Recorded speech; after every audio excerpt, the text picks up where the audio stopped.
თბილისი მარათონი კომპანია ჰაიდელბერგის სპეციალური პროექტი 25 ოქტომბერს თბილისის ზღვაზე შეჯიბრი გაიმართება. მასში მონაწილეობა ნებისმიერ შეუძლია, ვინც 10 ლარს ჩარიცხავს ჰაიდელბერგი თანხას გააორმაგებს, რითაც ბავშვთა სახლი აშენდება.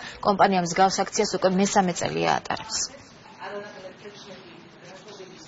მარათონის შედეგად მობილიზებული თანხები უსახლკარო ბავშვთა სახლის მშენებლობას გვარდება და სოციალური თვალსაზრისითაც განსაკუთრებით ხაზგასასვლელია. სწორედ ამიტომ თბილისის მერია აქტიური მხარდამჭერია ამ მარათონისა და ტექნიკური მხარეები, რაც მარათონის უზრუნველყოფასთან არის დაკავშირებული, სრულად იქნება თბილისის მერიის მხრიდან ორგანიზებული. მე თავად დავრეგისტრირდები და აუცილებლად სტარტს ავიღებ, რა თქმა უნდა, ამ მარათონში, რაც თავარია, რომ ბევრი ჩვენი მოსახლეთ თანამოქალაქე ჩაერთოს, იმიტომ ეს არა მარტო სპორტული, ეს სოციალური დატვირთვის მატარებელი პროექტი გახლავთ. წელს განსაკუთრებით დიდ რაოდენობას მონაწილეთა ველოდებით უცხოეთიდან, ასევე საქართველოდან, რა თქმა უნდა, დაახლოებით 3000 კაცი ჩვენი ვარაუდით მიიღებს მონაწილეობას.